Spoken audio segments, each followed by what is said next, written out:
Hello, everyone. Today we're going to be learning about Liliana Vess, the planeswalker that provided the inspiration for the Necromancer class. To be clear, these videos are meant to be quick overviews to give you an idea of what the character is like. Many of the stories, especially for some of the more established planeswalkers, take place over years, many years, and often multiple books or short stories. And to be clear, this is about the character that the class is based off of. This character may or may not appear in the game, and either way, it is a separate entity from the class you'll be playing. Liliana is a black-aligned planeswalker. Much of her story is focused on her attempts to gain power, and then free herself from the bonds that come with it. Liliana was born in Benalia, on the plane of Dominaria. Her story begins when she used a potion at the direction of the mysterious Raven Man to cure her brother Josu Vess of poison. The potion cured her brother, only to drive him insane and poison him all over again.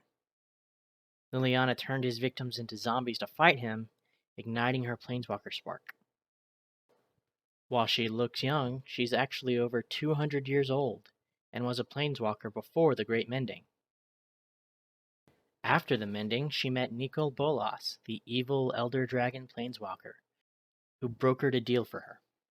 With his help, she made a pact with 4 different demons: Kothafed, Gristlebrand, Razaketh, and Belzenlock, for youth and power in exchange for her servitude. While she was on Ravnica, Nicol Bolas offered to free her in exchange for control of an organization owned by Tezzeret, another planeswalker. Unfortunately, that plan didn't really pan out. However, while she was on Ravnica, she also met, seduced, and then betrayed the planeswalker Jace. After Liliana's brief stint on Ravnica, the demon Kothafed asked her to retrieve a relic known as the Chain Veil from the Onaki ogres on the plane of Chandalar. It would kill those who weren't strong enough, or turn them into demons, like it did the planeswalker Ob Nixilis. While she was retrieving the veil, she made an enemy out of the planeswalker Garruk, who attacked her. With the help of the veil, she defeated Garruk, and then slew the demon Kothafed, only to be cursed by the tattoos that Kothafed had given her. She healed the tattoos using a potion from the Raven Man, the same one she used on her brother. On Innistrad, she tried to hunt Gristlebrand, who had been trapped in the Hell Vault, with the Angel Avacyn. She destroyed the Hell Vault, releasing both, and then tracked down Gristlebrand and used the power of the Chain Veil to kill him as well. Unfortunately, the Veil had begun to haunt her. She had become a vessel for the Onaki spirits, who had originally been killed by the Raven Man. She tried to get rid of the Veil, not wanting to be bound by the spirits, but it refused to budge. Her attempts to get rid of it failed, and the curse of the Veil only became more painful, the whispers louder. She sought Jace for help, but they were interrupted by news of the Eldrazi threat on Zendikar, and Liliana, initially at least, refused to help. Liliana retreated to her estate on Innistrad, and Jace showed up not long after, informing her that they had killed 2 of the Eldrazi, Ulamog and Kozilek, with the Gatewatch. There was a scuffle with Jace, an appearance by the Raven Man, and even a failed attempt to exorcise the Veil, but these all paled in comparison to the appearance of Emrakul, the 3rd major Eldrazi, showing up on Innistrad. Liliana raised a zombie army to fight Emrakul, drawing so much power from the Chain Veil that she became nearly as powerful as she was before the Great Mending. It left her near death, but allowed the other planeswalkers to seal Emrakul in Innistrad's moon. Deciding that they could be useful, she joined the Gatewatch. Liliana ran afoul of Tezzeret again on Kaladesh, where Tezzeret, working for Nicol Bolas, had taken a stolen planar bridge. She learned that Nicol Bolas was on Amonkhet with the demon Razaketh. The planar bridge was destroyed by the other planeswalkers, but Tezzeret managed to escape in the process. The Gatewatch traveled to Amonkhet, where their goals were somewhat at odds. Liliana was caught scheming to kill the demon Razaketh. But when the second sun came to rest between the Bolas Horn Monument, the gate to the afterlife opened, and Razaketh revealed himself.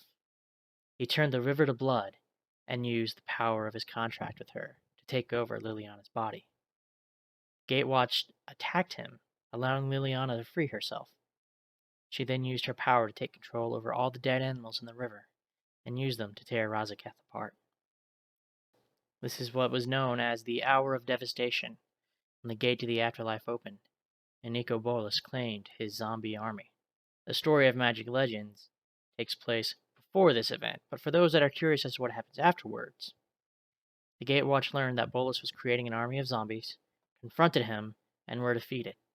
They fled, with Liliana going to Dominaria, where the demon Belzenlock resided. Several of the Planeswalkers left, but one, Gideon Jura, decided to stay with her. She learned that none of her relatives had survived on Dominaria.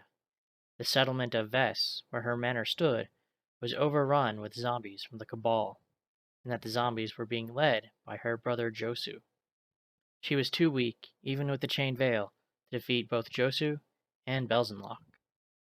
Gideon led the defenders of Benalia against the Cabal servants, during which she destroyed Josu, then teamed up with Gideon and the Weatherlight crew to fight the Cabal and defeat Belzenlock. There was a call to Ravnica, and the Gatewatch left to fight Nicol Bolas, but Liliana found herself unable to follow them. Nicol Bolas had appeared to her. As her pact with the demons was still in effect, with the 4 demons themselves dead, the contract defaulted to him, and if she disobeyed him, the pact would kill her. Liliana was forced by Nicol Bolas to lead his dread horde of zombies. However, she tried to do as little damage as she could without directly defying him. Jace and some of the other Planeswalkers tried to kill her, but were stopped by Nicol Bolas. After Gideon failed to slay Nicol Bolas, she turned the Eternals, the zombified gods of Amonkhet, against Nicol Bolas, breaking her contract. Breaking the contract would have killed her, but Gideon sacrificed himself to save her from it. During the commotion, one of the Eternals, Bantu, was able to bite Nicol Bolas and extract all the Planeswalker sparks that Bolas had collected, including Bolas's own. Liliana then took Bolas's Spirit Gem, the item that allowed him to absorb Planeswalker sparks. In the aftermath of the battle, the Ravnicans, who felt she defected too late and was responsible for much of the death on their plane, sent an assassin team after her. During the ensuing fight, Ugin appeared to Liliana when she touched the Spirit Gem and encouraged her to take a better path. Liliana used the veil to subdue a powerful djinn that had appeared during the fight. She admitted to trying to minimize the damage, so the assassins let her live. She was then encouraged to get rid of the chain veil by one of those would-be assassins, while the Raven Man and the Onaki spirits wanted her to keep it. The Spirit Gem glowed and disappeared as Liliana dropped the veil. The chain veil was taken back to Ravnica as proof of her death and placed into a puzzle box for safekeeping. Liliana was last seen on the planet of Fiora, where she had taken a fake name, Anna Eora. Anna was the name of one of her former mentors, and Eora was simply because it had popped into her head. It is worth noting, though, that before Gideon Jura became a Planeswalker, when he was merely a boy on Theros, his name was Kytheon Eora. If it seems like there was a lot that I skipped over, it's because we just tried to hit the high points. Liliana Vess is one of the major characters in the Magic the Gathering story, and has been around for some time, making appearances as early as 2007. Hers was one of the 5 original Planeswalker cards created. Liliana, along with Ajani, Jace, Chandra, and Garruk, were known as the Lorwyn 5. That should give you an idea of just how long she has been in and how central a part she has become to the story of Magic the Gathering. As always, if you'd like to leave a comment, like, or subscribe, I'd really appreciate it.